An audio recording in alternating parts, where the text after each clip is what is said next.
The mystery of the Nephilim. In ancient times, before human history was fully recorded, there were beings whose nature intrigued even the wisest scholars.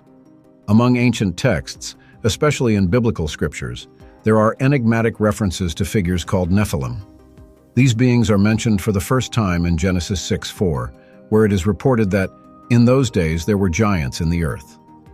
But who exactly were these giants, and what was their origin? It all started when the children of God, beings of celestial origin, often interpreted as angels, observed the beauty of the daughters of men. Attracted by them, these fallen angels decided to break the barriers between the divine and the mortal, uniting with them. From this union, the Nephilim were born, a powerful and feared race. They were described as giants of extraordinary strength, endowed with abilities beyond human comprehension. However, their presence also brought with it a deep uneasiness, for they were not merely giants in size. Many believed that his nature was corrupted by evil. Over the centuries, the Nephilim have been spoken of as the heroes of ancient times, men of renown. But the origin of its existence was an affront to divine laws. The result of this forbidden mixing between fallen angels and humans led to increasing wickedness among the people of earth.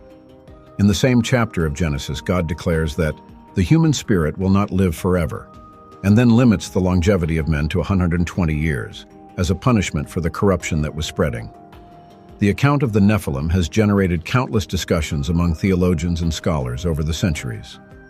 Who were the children of God? The most accepted theory is that they were angels who rebelled against the Creator. These fallen angels, when interacting with humans, produced descendants with extraordinary characteristics. The scriptures mention that these Nephilim were not only great in stature, but also in power and influence. Numbers 13:33 describes the descendants of the Nephilim, known as the sons of Enoch, who struck terror among the Israelites when they were sighted in Canaan. They were so imposing that those who saw them felt like grasshoppers in comparison. This mixture of celestial beings with mortals was one of the main factors that led God to plan the flood, a purification of the earth that sought to eradicate the corruption brought by the Nephilim. But despite the almost total destruction, Scripture references these beings again after the flood. This raises an intriguing question. How did the Nephilim continue to exist after the Great Flood? Among the various theories, one of them suggests that fallen angels continued to interact with humans even after the flood. Another possibility, suggested by scholars, is that some descendants of the Nephilim somehow survived the cataclysm, hiding in distant lands or preserved by other supernatural means. Regardless of how, the fact is that the Nephilim appear again in history, bringing fear and destruction. This account from the Bible connects with legends and myths from different cultures around the world, which also mention giants in their traditions. Some of the most widely accepted theories about the Nephilim include the idea that these giants were responsible for building colossal structures that still intrigue archaeologists and scientists today, such as the megaliths found in different parts of the globe. These gigantic monuments, like the stones of Stonehenge or the Egyptian pyramids, are often attributed to an advanced civilization or supernatural beings. However, it is important to remember that the narrative of the Nephilim is not limited to just physical strength or impressive size. They were seen as a threat to the established order, representing a breach of divine rules. Genesis 6:5 mentions that God saw that the evil of man had multiplied on earth, and the Nephilim apparently were a crucial part of this degeneration.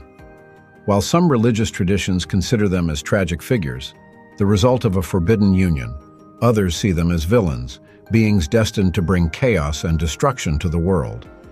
What remains constant is the fascination that these figures exert on the human imagination. Over the centuries, the Nephilim have become part of the popular imagination, fueling legends about giants, fallen angels, and epic battles. This combination of myths, religious texts, and theological interpretations created an enigma that still intrigues scholars and enthusiasts today. The story of the Nephilim is a reminder that, at some point in the past, the line between the human and the divine was crossed, and the result was a race of beings who belonged entirely to neither world. But how will this story unfold next? Theories about the Nephilim. Over the centuries, several theories have been proposed to explain the nature and origin of the Nephilim. These mysterious giants mentioned in Genesis and Numbers left a legacy of questions that scholars of Christianity and Judaism try to answer to this day. Although the Bible offers only a few direct mentions of the Nephilim, the debate surrounding them resulted in four main schools of thought that, in a way, seek to clarify who these beings were and what their purpose was.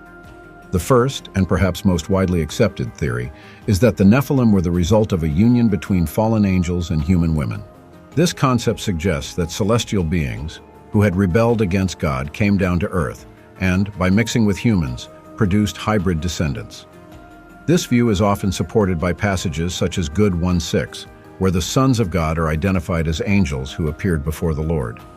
Defenders of this theory point out that the Bible uses the same term, sons of God, in Genesis 6 and in other parts, reinforcing the idea that the Nephilim were a half-divine race. This theory is also supported by other ancient books that are not part of the biblical canon, such as the Book of Enoch, which details the fall of the angels and their resulting interaction with humans. The Book of Enoch describes how these angels, known as Watchers, descended from heaven and taught human women a variety of forbidden secrets, resulting in a massive corruption of humanity. Although the Book of Enoch is not part of the official scriptures, it had a great influence on early Jewish and Christian communities, shaping the way many understand the Nephilim. However, this vision faces challenges. One of the biggest arguments against this theory is that angels, being spiritual beings, would not have the ability to reproduce with humans. Jesus, in Matthew 22:30, states that angels in heaven do not marry, which leads some to question the possibility that these beings can generate offspring with mortals. Critics of the theory argue that fallen angels, although they took physical forms, would not have DNA or genetic material to mix with humans, making this idea biologically impossible. The second theory, similar to the first, suggests that fallen angels did not become physically involved with human women, but rather possessed mortal men, and through them they had descendants with women. In this case, the angels would be controlling human bodies, and it would be this possession that would have allowed the emergence of the Nephilim. Those who defend this theory believe that demonic possession was common in ancient times, and that this would explain how spiritual beings could generate a race of giants. However, like the first theory, this one also encounters resistance. The Bible, although it mentions demonic possession on several occasions, does not make any specific reference to demons possessing men to produce offspring. Furthermore, the idea of possession as a means of procreation is seen by some scholars as an extrapolation of the scriptures, as there is no clear evidence that this occurred at any other point in the biblical narrative. A third theory, known as the Sethite vision, offers a different explanation. According to this view, the sons of God mentioned in Genesis 6 were not fallen angels, but rather the descendants of Seth, the son of Adam. 7 is often portrayed as one who maintained the righteous and godly lineage, in contrast to Cain's lineage, which had been cursed. The Sethite view suggests that by mixing with the women of Cain's lineage, which was considered ungodly, Seth's descendants corrupted themselves, resulting in the creation of the Nephilim. This view is supported by some of the greatest theologians in history, such as St. Augustine and John Calvin, who interpreted the Genesis passage as a warning against marriage between the righteous and the wicked. According to this interpretation, the Nephilim were not hybrid beings between angels and humans, but simply humans who, due to their moral corruption, were described as giants in power and influence. Proponents of this theory point out that the Bible often uses the term giants figuratively, referring to powerful or influential individuals rather than beings of great stature. The fourth and final theory, less popular, proposes that Nephilim were simply a race of physically large humans that existed before and after the flood. According to this theory, the Nephilim were not angel hybrids, nor the result of demonic possession, but rather a race of humans of exceptional size. This view finds some support in ancient cultures, which frequently mention the existence of giants in their traditions, since the Titans from Greek mythology to the giants of the Nordic folklore. Despite the different theories, the fact is that the mention of the Nephilim in the Bible is brief and enigmatic, leaving great room for speculation. Regardless of their origin, these beings have become a symbol of corruption and the breaking down of boundaries between the divine and the human, a reminder that there are mysteries in the past that still defy understanding. The Flood and the Fall of the Nephilim. The presence of the Nephilim on earth did not go unnoticed in the eyes of God. As human corruption increased, driven in part by these hybrid beings, God decided to intervene definitively. In Genesis 6:5-7, it is said that the Lord saw that the wickedness of man was increasing in the earth, and that every imagination of the thoughts of his heart was evil continually. This vision of the human condition, marked by perversity and chaos, led God to one of the most drastic acts described in the Scriptures: the flood. The flood, according to the Bible, was a worldwide purification, a reset that would eliminate evil, including the Nephilim and their harmful influence. However, what motivated this divine decision? Scholars suggest that the Nephilim, with their mixture of angelic and human blood, had become a threat to the natural order created by God. His strength, power, and possible involvement in immoral practices caused his existence to be seen as a symbol of heavenly rebellion on earth. God, upon observing the increasing wickedness of humans and Nephilim, declared, "I will destroy man whom I have created from the face of the earth, both man and beast, the creeping thing and the birds of the air, because I regret having made them." However, one man found favor in the eyes of God: Noah, described as righteous and upright in his generations. Noah and his family were chosen to survive the destruction that would follow, and through them, humanity would be renewed. But would the flood really have eradicated all Nephilim? This is where one of the biggest controversies surrounding this narrative arises. The Bible suggests that the Nephilim existed both before and after the flood. In Numbers 13:33, long after the flood, Israelite spies sent to the Promised Land reported the presence of giants known as the sons of Child, who were associated with the Nephilim. This raised an intriguing question: how could the Nephilim have survived what should have been total destruction? Several theories have been proposed to answer this question. The most popular suggests that just as fallen angels continued to interact with humans after the flood, the Nephilim could have resurfaced through new unions between angels and mortals. According to this hypothesis, the celestial corruption that gave rise to the Nephilim continued to occur, even after God eliminated most of humanity. This view is held by those who believe that the fallen angels remained on earth and continued to disobey divine orders, repeating the process that had led to the creation of the first Nephilim. Another theory, however, suggests that the Nephilim lineage never went completely extinct. Some descendants of the Nephilim could have survived the flood in unknown ways, perhaps by taking refuge in remote places or protected by supernatural powers. Some scholars point to extra-biblical traditions that mention beings of great stature and strength who lived in mountainous or isolated regions, far from the reach of the waters of the flood. These traditions, although non-canonical, suggest that the Nephilim could have escaped total destruction. Still others propose that the account in Numbers 13:33 is a symbolic reference. According to this interpretation, the giants mentioned by the Israeli spies were exaggerations, the result of the fear and anxiety they felt when confronting strong and well-armed enemy peoples. This type of exaggeration is common in ancient accounts, where enemies are described hyperbolically to demonstrate the difficulty of the battle. Thus, the post-flood Nephilim would be a metaphor for powerful warriors, and not a literal continuation of the hybrid beings that existed before the flood. Regardless of the explanation, the fact that the Nephilim are mentioned after the flood opens a new chapter in the history of these giants. The Promised Land, which was supposed to be the destination of Abraham's descendants, was supposedly inhabited by these powerful beings, the sons of Enoch, whose presence caused fear among the Israelites. This connection between the Nephilim and Israel's enemy peoples would become a central point in subsequent battles, where the chosen people would face adversaries who seemed invincible. Among these opponents, one name stands out: Goliath, the Philistine giant who confronted the young man David. Goliath, with his impressive stature and immense strength, is often associated with the Nephilim, or at least seen as a descendant of the ancient giants. Although the Bible does not make an explicit connection between Goliath and the Nephilim, popular tradition often places the famous giant in the same group of extraordinary beings that terrorized ancient people.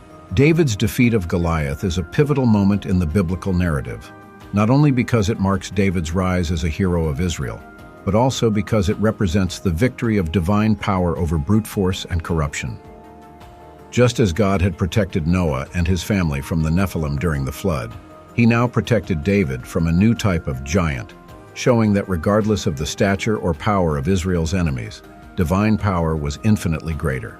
But how have the Nephilim influenced cultures and mythologies around the world? And what was the lasting impact of these enigmatic figures? These questions continue to fascinate scholars and religious people to this day. Based on biblical descriptions, many believe that the Nephilim were the basis for stories of giants in several ancient mythologies, from the Titans from Greece to the giants of Norse folklore. These parallels suggest that the idea of a race of giants, resulting from the union between deities and mortals, is a common theme that transcends cultural boundaries. Thus, the Nephilim remain an unsettling reminder of a time when the divine and the human became dangerously intertwined, and the consequences of this union still echo in legend and scripture. The heritage of the Nephilim in global mythologies. Although the Nephilim are mentioned directly in the Bible only in a few passages, their influence appears to have extended far beyond the borders of Judeo-Christian tradition. When exploring ancient mythologies from diverse cultures around the world, we noticed an abundance of stories about giants, beings that seem to echo the description of the Nephilim. These legendary figures, often portrayed as gigantic in stature and power, form a common foundation across diverse traditions, suggesting a mysterious, global connection. In the ancient world, the idea of powerful beings who walk the earth was a common theme in many myths. One of the most notable examples is found in Greek mythology, with the Titans and the giants. The Titans were primordial gods, mighty in strength and majesty, who ruled the world before being defeated by Zeus and the other Olympian gods. The giants, who also appeared in several Greek myths, were monstrous creatures, children of the earth, Gaia, who rebelled against the Olympic gods in the famous gigantomachy. Like the Nephilim, these giants possessed impressive strength, but were also often portrayed as figures of destruction and chaos. The parallel between the Nephilim and the Titans is interesting. Both are descendants of divine beings, and both provoke a reaction of fear and reverence from humans. However, in both the Bible and Greek mythology, these giants end up being defeated by a superior force, in the case of the Nephilim by the flood, and in the case of the Titans by the Olympic gods. This recurrence of the theme of giants defying divine order, only to be destroyed, suggests that these stories served as a reminder of the superior power of divinity over the forces of rebellion. In Norse mythology, we also find giants who play an important role. Jotun, or frost giants, were seen as the forces of chaos that existed even before the emergence of the Norse gods. The Jotun were in constant conflict with the gods of Asgard, and their battles often threatened the balance of the universe. Like the Nephilim, the Jotun were imposing beings, whose strength and size posed a challenge to the gods and humanity. Despite their enormous strength, they were always defeated, whether by the cunning of the gods or the strength of human heroes. These similarities between the Nephilim and the giants of Norse and Greek mythology raise the question, do these stories about giants have a common root? Or were they somehow different cultural interpretations of a primordial event or legend shared by several ancient civilizations? Although it is impossible to say for sure, the fact is that in many cultures around the world, the idea of giants, semi-divine or supernatural beings, appears to have been deeply rooted in the collective imagination. Even in ancient Mesopotamian traditions, which date back millennia before Christianity, we find mentions of giants and powerful beings who ruled the earth. The Epic of Gilgamesh, one of humanity's first great literary works, describes the hero Gilgamesh as a being of gigantic proportions, 1/3 human and 2/3 divine. Although Gilgamesh is not portrayed as evil, his strength and stature remind him of the Nephilim of the Bible. He is seen as a being who transcends the limitations of ordinary humans, and his story echoes many of the themes found in narratives about giants: the quest for power, the defiance of deities, and, in the end, inevitable defeat or death. Another interesting example comes from British folklore. Legends about giants like Gog and Magog are part of English mythology and are often associated with the founding of cities or monuments. It is said that Gog and Magog were giants who guarded the city of London, and that his descendants founded several of England's great cities. These giants are often represented as symbols of brute strength that over time have been tamed by civilization. In other cultures, such as Central and South America, we also find reports of gigantic beings that inhabited the earth before the arrival of humans. Among the Mayans and the Aztecs, for example, there are myths that talk about a race of giants who were destroyed in a great catastrophe, very similar to the flood. These beings, who were seen as disobedient to divine laws, were eradicated so that humanity could flourish. Once again, we see a correlation with the biblical narrative of the Nephilim being destroyed by the flood, allowing Noah and his descendants to rebuild the world. These stories, spread across so many different cultures, indicate that the idea of giants and powerful beings has permeated the human imagination since time immemorial. But why do these figures continue to fascinate so much? Perhaps it is because in many of these legends, giants represent the unknown, that which is beyond human understanding. They are symbols of raw power, chaos, and at the same time, the connection between the divine and the earthly. In Christian tradition, however, the Nephilim are more than mythological figures. They represent a clear warning about the dangers of defying divine orders. His existence is seen as an example of the corruption that arose when the boundaries between the celestial and the human were crossed.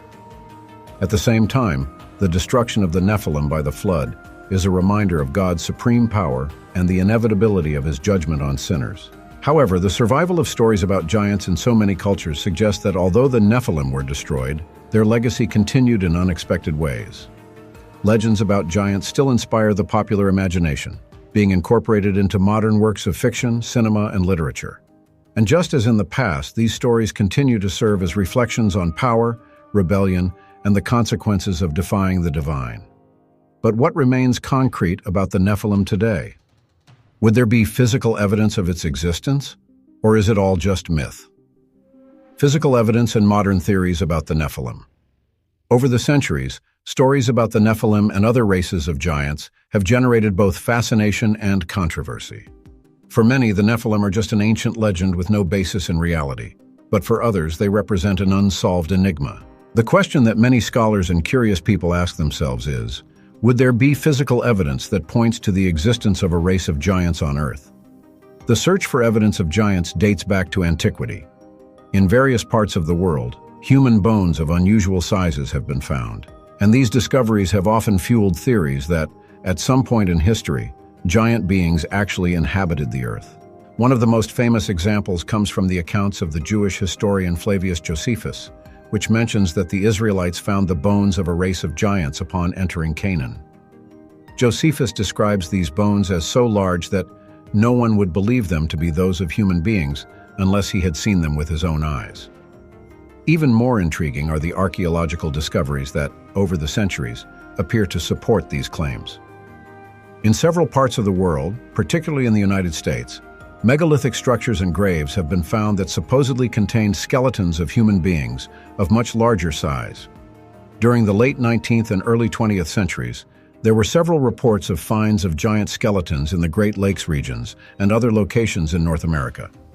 These skeletons, according to reports, were between 3 and 4 meters tall. However, many of these finds were quickly discredited or mysteriously disappeared, fueling conspiracy theories. Some suggest that institutions like the Smithsonian allegedly covered up the existence of giant skeletons to protect the traditional view of human history. This theory, although popular in certain circles, lacks concrete evidence. Still, the idea that traces of giants may have been deliberately hidden by the scientific community continues to fascinate those who believe there is much more to be discovered about humanity's past.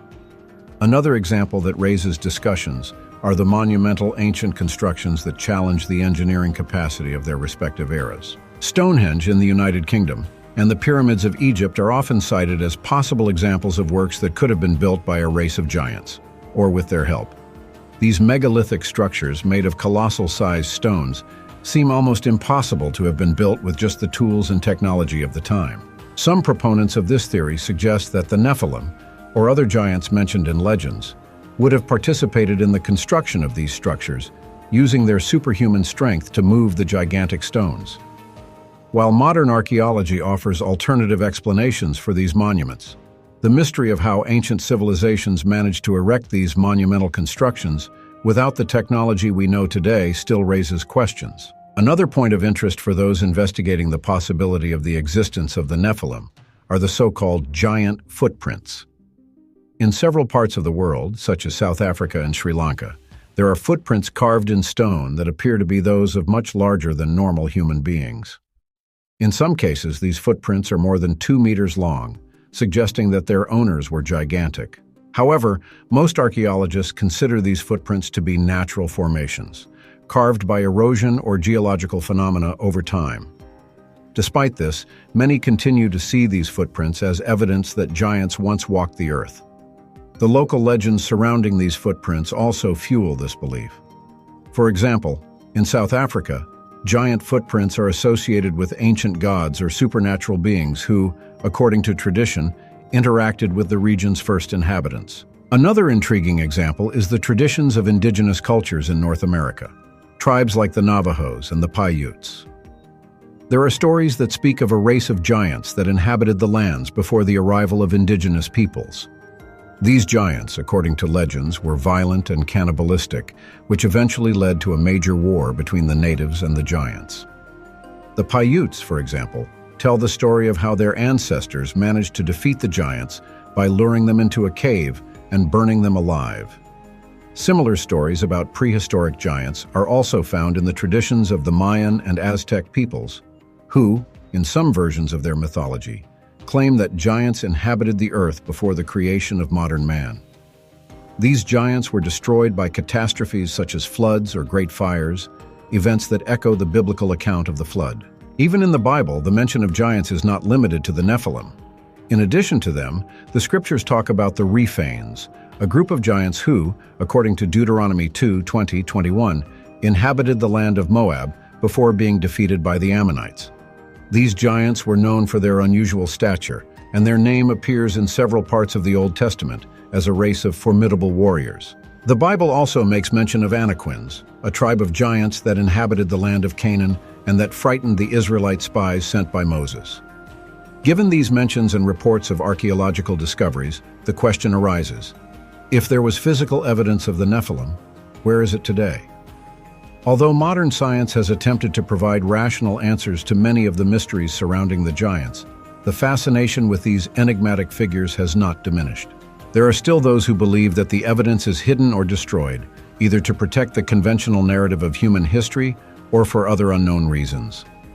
Despite the lack of conclusive evidence, the legend of the Nephilim persists, driven by both religious faith and curiosity about humanity's hidden past. For many, the Nephilim represent more than just ancient history.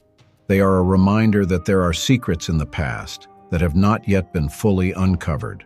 Whether in biblical texts, oral traditions, or archaeological discoveries, the Nephilim continue to captivate, challenging our understanding of history and the very nature of humanity. The role of fallen angels and the theological debate. The history of the Nephilim cannot be understood without a deeper analysis of the role of the Nephilim, fallen angels who, according to the narrative, were responsible for creating this hybrid breed. The sons of God mentioned in Genesis 6, they are generally interpreted as fallen angels, beings who at some point rebelled against God and were banished from heaven. But who were these angels, and how did their disobedience affect the destiny of humanity? The Bible presents several passages that mention the fall of angels. One of the most cited texts is that of Judas 1-6, where it is stated that the angels who did not maintain their own dominion, but abandoned their own abode, are eternally chained in darkness, awaiting the judgment of the great day. This description of fallen angels, along with other texts such as Isaiah 14:12-15, which tells of Lucifer's fall, suggests that some angels, driven by pride and disobedience, decided to challenge divine authority. However, what makes the story of the Nephilim particularly intriguing is the mention that these angels not only fell, but also mixed with humans, further violating divine laws. This union between the celestial and the mortal is seen as one of the great transgressions in biblical history, as it resulted in widespread corruption of humanity. The Nephilim, being the fruit of this union, represent the realization of the chaos that followed the angels' rebellion. However, the debate about the nature of the sons of God is intense in theological circles. An alternative view, known as the Sethite vision, maintains that the sons of God were not fallen angels, but rather the descendants of Seven, the third son of Adam. This view argues that the sons of Seth were a godly lineage, who, when mixing with the women of the lineage of Cain, which represented the impious side of humanity, caused a moral degeneration that culminated in the corruption of society. According to this theory, The Nephilim would be the result of unions between righteous and wicked people, and not between divine beings and humans. This theory, defended by theologians such as St. Augustine and John Calvin, was widely accepted in the early Christian church. It was believed that the expression sons of God could be a metaphorical reference to the godly descendants of Seth, while daughters of men referred to the corrupt lineage of Cain. Disobedience occurred when Seth's sons began marrying women from Cain's lineage, thus violating the spiritual purity of their lineage. However, critics of this view argue that the Bible consistently uses the term sons of God to refer to angelic beings elsewhere in Scripture, such as in Good 1:6, where the sons of God appear before God in heaven. This suggests that the most literal interpretation of Genesis 6, in which the sons of God are fallen angels, would be the most correct. To these scholars, the Sethite view seems like an attempt to soften the story by avoiding dealing with the disturbing possibility that fallen angels could interact directly with humans. In addition to the debate over who the sons of God were, there is also the question of as these fallen angels would have managed to generate offspring with humans. After all, angels are spiritual beings, and the Bible suggests that they do not have the same physical capabilities as humans. Matthew 22:30 states that, "In the resurrection, neither men will marry, nor women will be given in marriage. They will be like the angels in heaven." This verse is often cited to argue that angels, by their very nature, could not physically reproduce with human beings. However, supporters of the fallen angel theory point out that angels, by assuming human forms, could have had the ability to materialize completely, including bodily functions. This idea is supported by the report of Genesis 19, where two angels visit the city of Sodom and are described as having human form. They interact physically with humans and, in fact, are even the target of attempted abuse by the men of the city. If angels can assume a full bodily form, then, it is argued, it would be possible that they could also engage in physical relations with humans. The question of DNA angelical is also an interesting point of debate. Some modern theologians speculate that by taking on human forms, the fallen angels could also have adopted a genetic structure compatible with that of humans, thus allowing the generation of hybrid descendants.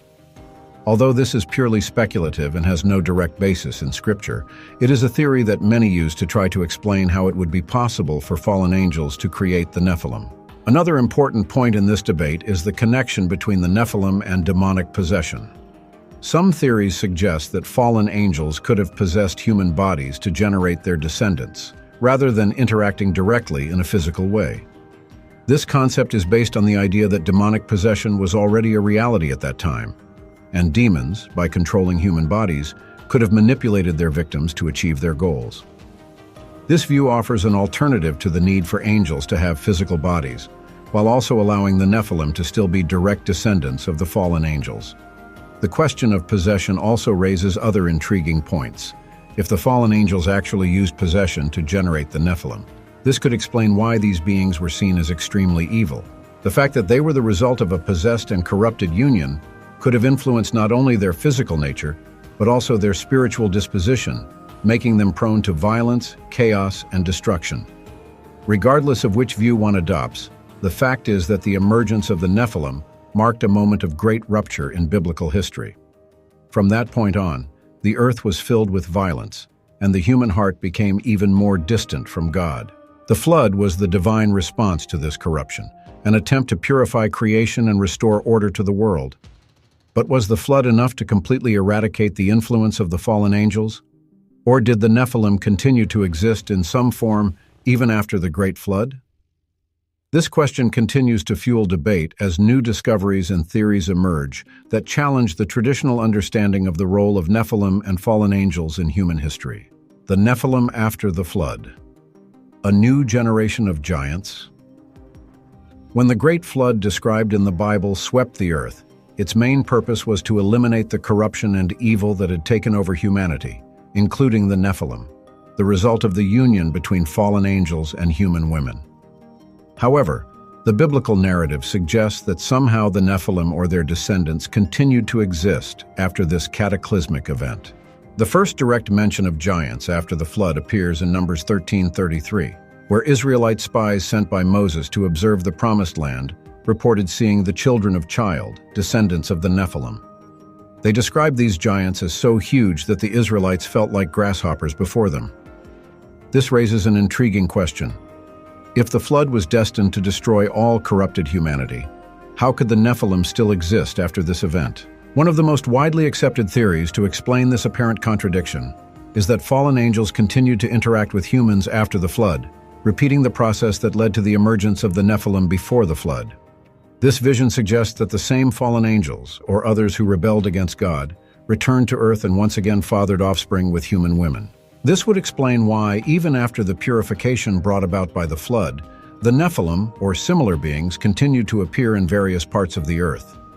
Another possibility suggested by scholars is that some descendants of the Nephilim survived the flood, perhaps through refuges or supernatural methods of preservation. Although the Bible states that only Noah, his family, and the animals that were on the ark survived the flood, some argue that certain hybrid beings, such as the Nephilim, could have found ways to escape the destruction, either by taking refuge in mountainous areas or protected by some supernatural power. This theory, although not explicit in Scripture, is an attempt to reconcile the presence of giants after the flood with the biblical narrative. An example of where this theory could be applied is the biblical mention of Rephanes, another race of giants that inhabited the earth after the flood. In Deuteronomy 2:20-21, the Rephaim are described as a race of men of unusual stature who were defeated by the Ammonites. They are often associated with Anakims, the giants that the Israelites encountered in Canaan. The question then is whether the Rephaim and Anakim are descendants of the Nephilim, or whether they represent a new generation of giants who emerged after the flood. In addition to the Rephaim, the Bible mentions another famous giant, and the king of Bass, whose enormous iron bed was described as being approximately 4 meters long, suggesting that he was of gigantic stature. In Deuteronomy 3:11, Og is described as the last of the Rephaim, implying that he belonged to a lineage of ancient giants. Whether Og was in fact a descendant of the Nephilim, or was simply part of a race of giants that arose independently, is a question that remains open to debate. Either way, his presence and that of other giants like him reinforce the idea that, in some way, the lineage of giants persisted after the flood. The Anakites, in particular, are mentioned prominently in Scripture, especially in relation to the Israelites' conquest of Canaan. When Moses sent spies into the Promised Land, they returned terrified, saying the land was inhabited by giants. They saw the sons of Anak, which were so big that the Israelites felt small and powerless before them. This report, found in Numbers 13:33, almost prevented the people of Israel from moving forward with the conquest of the land promised to them by God. The Israelites, frightened by the presence of these giants, doubted God's promise and questioned their ability to defeat the Anakim. However, 2 of the spies, Joshua and Caleb, believed in the power of God and encouraged the people to trust that, with divine help, they could defeat the giants. This faith was rewarded years later when Joshua led the Israelites in the conquest of Canaan and defeated the Anakim, proving that although the giants were imposing, God's power was greater. The story of the conquest of Canaan and the fight against giants like the Anakites is significant because it represents the recurring theme in the Bible that God's power overcomes any adversity. The giants, who for many were insurmountable, were defeated by the Israelites with divine help. This narrative served as a lesson for the people of Israel and continues to be a metaphor for overcoming seemingly insurmountable obstacles with faith and trust in God. Another iconic figure that is often associated with the Nephilim or their descendants is Goliath, the Philistine giant who was defeated by David. The story of David and Goliath, found in 1 Samuel 17, is one of the most famous in the Bible, where the young shepherd faces a formidable warrior and knocks him down with a single stone from his sling. Goliath is described as being about 10 feet tall and wearing heavy armor, which made him a frightening adversary for any warrior, let alone an inexperienced young man like David. Although the Bible does not make a direct connection between Goliath and the Nephilim, his description as a giant places him in the same category of beings that frightened the Israelites on their journey through the Promised Land. Many believe that Goliath and other Philistine giants could be descendants of the Nephilim or the Anakim, or perhaps some other lineage of giants that continued to exist in the region. Whatever its origin, David's victory over Goliath is another example of how faith and divine intervention overcome brute strength and physical superiority. But how do these gigantic figures influence our understanding of biblical events and ancient history? The presence of the Nephilim and their descendants suggests that the struggle between good and evil, the divine and the profane, was constantly at play in the ancient world.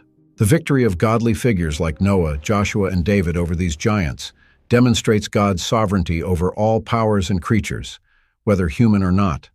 This battle between the divine and the forces of chaos is a central theme in the narrative of the Nephilim and continues to be a source of fascination for scholars, theologians, and general readers. The question of how the Nephilim survived the flood, or whether they in fact still existed after that event, remains a mystery that continues to fuel interest in these enigmatic figures.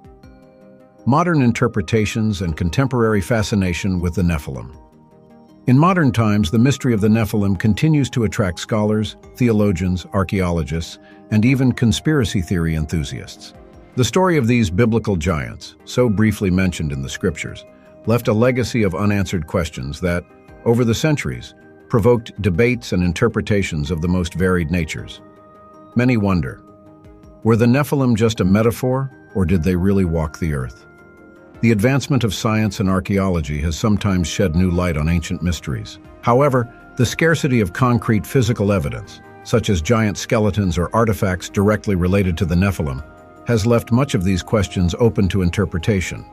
For some, the lack of tangible evidence means that the Nephilim are more legend than reality.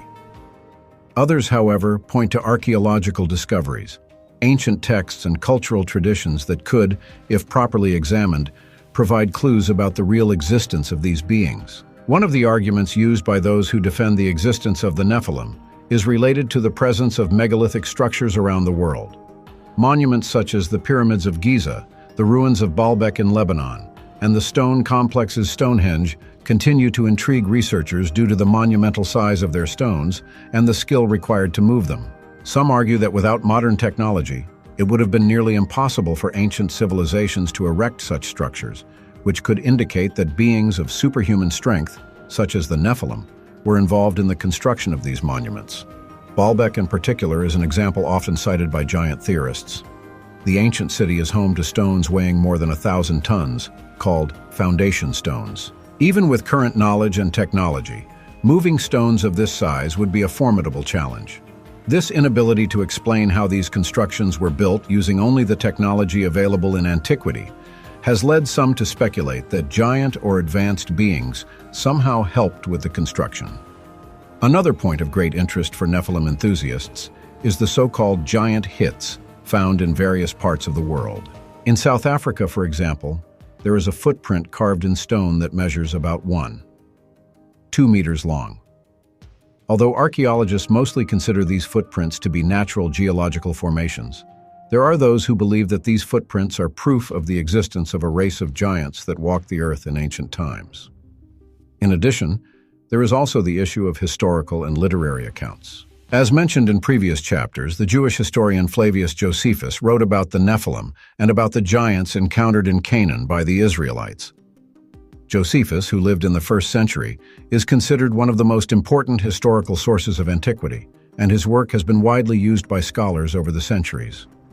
He wrote about the bodies of giants whose bones could still be seen, suggesting that even in his time the remains of these beings were still present. However, such bones have disappeared over the centuries, which adds to the mystery surrounding the Nephilim. But why do the Nephilim continue to fascinate so many people even today? Part of this fascination comes from the idea that the Nephilim represent a point of convergence between the divine and the human, the supernatural and the earthly. They are the personification of a violation of natural laws, a symbol of rebellion and corruption. Their very existence challenges the order established by God, which makes them intriguing figures for both theologians and researchers of supernatural phenomena.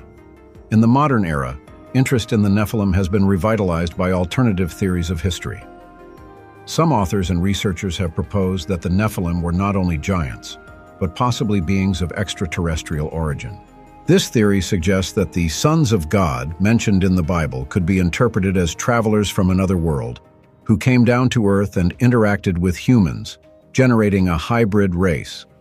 This interpretation connects the myth of the Nephilim with the popular ancient astronaut theory, which proposes that alien civilizations visited Earth in ancient times and influenced the development of humanity. This theory is popularized by authors such as Erich von Däniken, who wrote about the possibility that gods and beings described in ancient texts were, in fact, extraterrestrials. According to this line of thought, the Nephilim would be a race of hybrids, half-humans and half-aliens, who used their advanced abilities to dominate ancient civilizations. Although this theory is widely rejected by mainstream scholars, it has found an eager audience among those seeking alternative explanations for ancient mysteries. The idea that the Nephilim may be hybrid beings also finds parallels in theories of ancient genetics.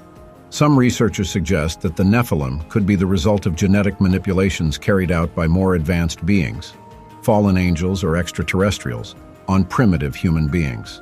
This would explain his unusual height, extraordinary strength, and possible superior intelligence. While these ideas remain speculative, they show how the mystery surrounding the Nephilim continues to inspire theories that seek to explain unexplained phenomena of antiquity. However, there are those who look at the Nephilim in a more theological. For many Christians, the Nephilim represent an example of what happens when divine creation is corrupted by disobedience. The story of the fallen angels and the Nephilim is seen as a warning about the consequences of defying God's established order.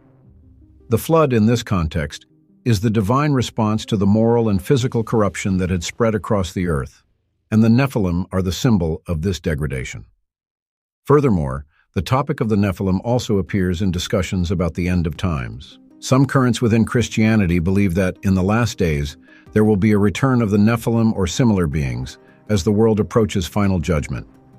These beliefs are often linked to apocalyptic interpretations of books such as Apocalypse and Daniel, where the presence of supernatural beings and the war between good and evil play a central role. Although there is no direct mention of the Nephilim in these prophecies, some theologians speculate that the corruption of the end times may be similar to the corruption described in the days of Noah, when the Nephilim walked the earth. But how can we reconcile these theological, historical, and scientific interpretations with the modern world? The fact is that the Nephilim continue to be a mystery shrouded in speculation. The lack of concrete physical evidence did not prevent his legacy from spreading across diverse areas of interest, from theology to science fiction. Books, films, and TV series continue to explore the concept of the Nephilim as part of a larger narrative about the role of the supernatural in human history. Despite all the theories and interpretations, one thing is clear. The Nephilim, regardless of whether they are seen as mythical, spiritual, or physical beings, continue to occupy an important place in the human imagination as symbols of power, rebellion, and mystery. The cultural and religious impact of the Nephilim. The cultural impact of the Nephilim is profound and extends far beyond the pages of Scripture. Over the centuries, they have inspired stories, legends, and theories that permeate diverse religious traditions, folklore, and even contemporary works of fiction. The brief references to these giants in the Bible were enough to spark a wide range of interpretations, making them one of the most enigmatic figures in the biblical narrative. In traditions Jewish and Christian, the Nephilim symbolize the extreme consequence of disobedience and corruption, representing a warning of what happens when the barriers between the sacred and the profane are violated. The idea that divine beings, the children of God, could interact inappropriately with humans is seen as a serious transgression, which led to the creation of a race that should not exist. This illicit union between the heavenly and the earthly resulted in widespread corruption, which led God to destroy most of humanity in the flood. For many religious scholars, the Nephilim are a symbol of the pride, a reminder that created beings, whether celestial or human, who defy divine order are destined for ruin. This theme of pride and fall resonates across several religious traditions. In particular, the sin of the fallen angels, who descended to earth and violated divine laws, is seen as a form of rebellion similar to that of Lucifer, the fallen angel who tried to usurp God's throne. Just as Lucifer was banished from heaven, the angels who fathered the Nephilim were similarly condemned, many of them bound in eternal chains of darkness until Judgment Day, as described in Judas 1:6. These stories of divine rebellion and its consequences are echoed in many other religious traditions. For example, in Greek mythology, the history of Titans, who rebelled against the Olympian gods, bears a striking similarity to the fall of the angels and the creation of the Nephilim. The Titans, like the Nephilim, were gigantic beings, born from the union of deities with humans or other celestial creatures. They defied the authority of the gods and, as punishment, were defeated and imprisoned in dark depths, similar to the Tartarus mentioned in the Bible. In addition to religious traditions, the Nephilim also play a significant role in folklore of different cultures. Stories about giants who lived on Earth before humans or who coexisted with them are common in many parts of the world. Many of these legends over the centuries have been associated with the Nephilim, suggesting a connection between these local traditions and biblical narratives. For example, the Nordic giants, known as Jotun, are often depicted as imposing beings, at war with the gods of Asgard, reminiscent of the cosmic conflict between the fallen angels and God. Already Ireland, there are legends about the Fomorians, a race of giants that inhabited Earth before humans. These beings were described as powerful and often evil, and some traditions claim that they were the enemies of the Tuatha De Danann, a race of Irish gods. The idea of a war between divine beings and powerful giants resembles the cosmic struggle between good and evil described in narratives about the Nephilim. A mythology of the Mayan and Aztec peoples, it also contains stories about giants who inhabited the earth in ancient times. According to their traditions, these beings were destructive and ended up being eliminated by great catastrophes, such as floods and fires, events that resonate with the biblical story of the flood, which aimed to eradicate the evil of the Nephilim. The connection between giants and global catastrophes appears to be a universal theme, present in many cultures over time. However, it is not only in ancient texts or mythologies that the Nephilim exert their influence. In the contemporary world, the figure of the Nephilim continues to fascinate the public, especially in the context of pop culture and science fiction. Books, films, and television series often explore the concept of hybrid, half-human, half-divine beings, such as the Nephilim.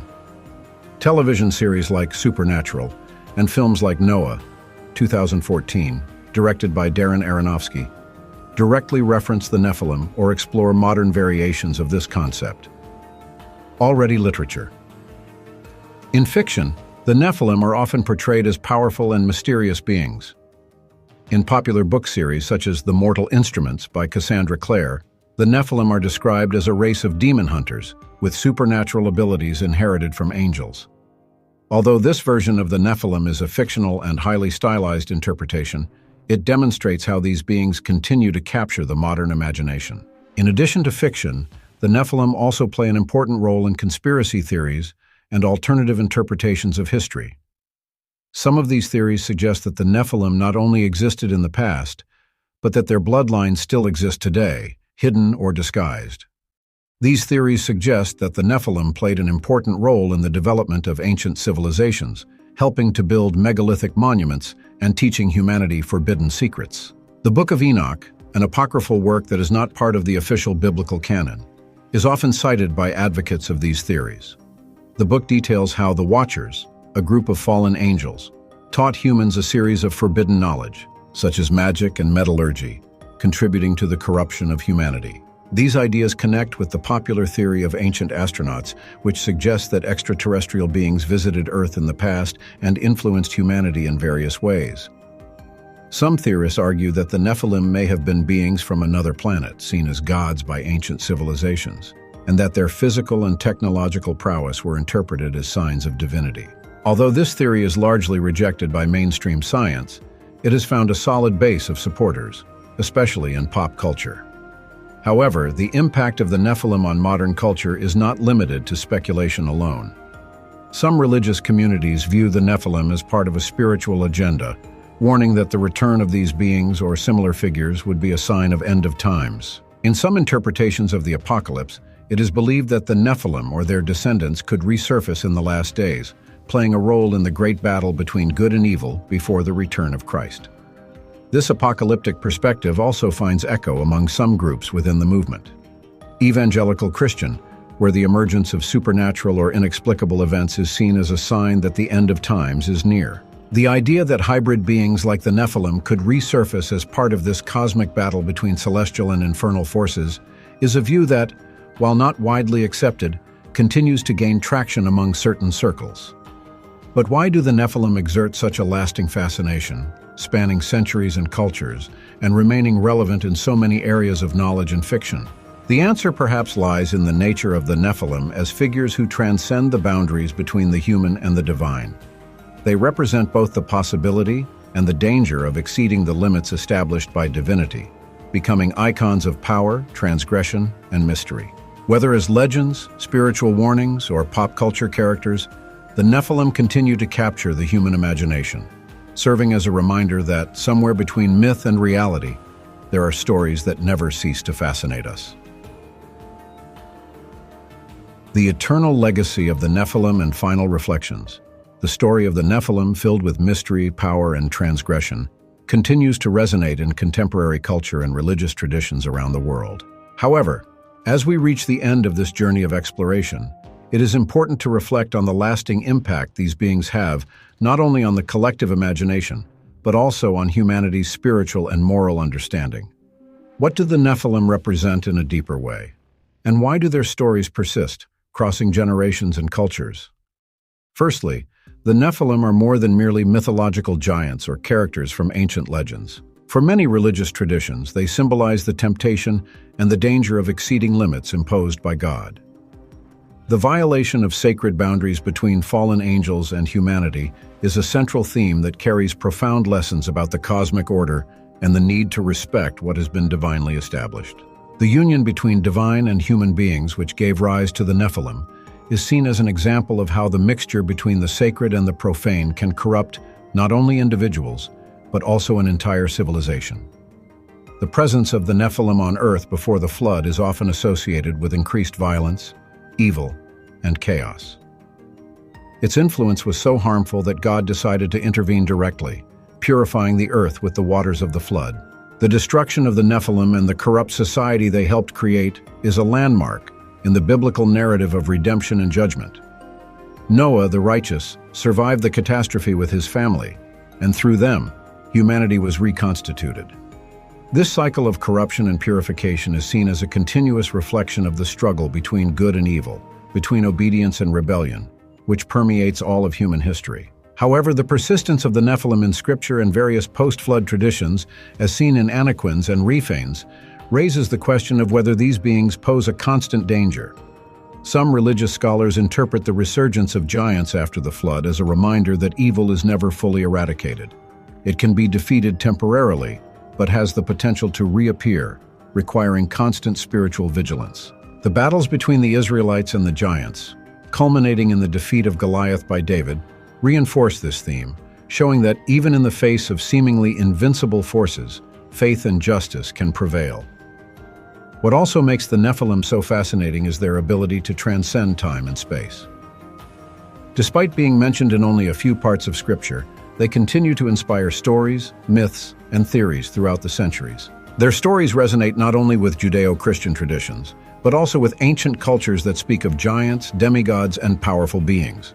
The fact that so many cultures around the world, from ancient Greece to Scandinavia to Mesoamerican and indigenous North American civilizations, have narratives about giants suggests that the Nephilim, or similar beings, are part of a universal archetype.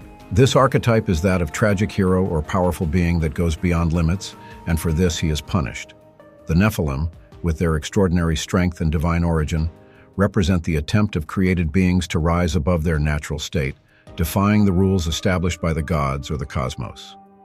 This theme is found repeatedly in myths around the world, where gigantic or semi-divine figures attempt to achieve absolute power, only to be overthrown by a greater force. In modern culture, this same narrative continues to be explored in various mediums.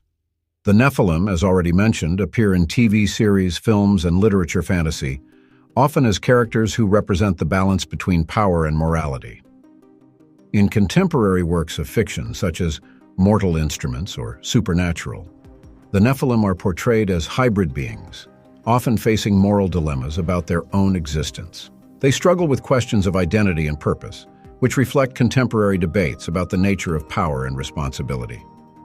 In addition to fiction, the Nephilim are also objects of interest for researchers and science enthusiasts. Conspiracy theories. Some of these theories propose that the Nephilim, or their descendants, still exist or secretly influence global events. These theories are often linked to ideas about secret governments, hidden lineages of power, or even aliens that supposedly played a role in the development of ancient civilizations. Although these ideas are outside the scientific and academic mainstream, They show how much the mystery of the Nephilim still fascinates and intrigues people. From the point of view theological, the Nephilim also raise interesting questions about the concept of original sin, his leftover and redemption. The narrative of his creation and destruction, linked to the fall of the angels and the corruption of humanity, can be seen as a powerful metaphor for the cycle of sin and redemption that permeates Christian theology. Just as the Nephilim were destroyed in the flood, humanity, according to Christian doctrine, faces the final judgment, when evil will finally be defeated and creation will be restored to its original purity. But beyond their theological implications, the Nephilim also represent something deeper in human psyche, the fear of the unknown and the desire to transcend human limits. They are figures who, by their very existence, force us to confront questions about what it means to be human, about humanity's place in the cosmos, and about the consequences of defying natural and divine laws. Although science and archaeology have not yet provided conclusive evidence regarding the physical existence of the Nephilim, the truth is that their symbolic presence continues to be felt in all spheres of human life. They are a reminder that there are mysteries in history, religion, and mythology that may never be fully solved. Yet it is precisely this mystery that keeps the legend of the Nephilim alive, challenging us to seek more, to question more, and to explore the depths of what we know and what we do not yet understand. The history of the Nephilim teaches us that the boundaries between the divine and the earthly, the known and the unknown, are fragile and, at times, dangerous to cross. Just as these powerful figures sparked fascination and fear in ancient times, they continue to inspire curiosity and reflection in the present. If this narrative intrigued you, leave your comment and share your ideas. And if you want to continue exploring these mysteries, don't forget to like the video and subscribe to the channel for more content about myths, history, and the supernatural.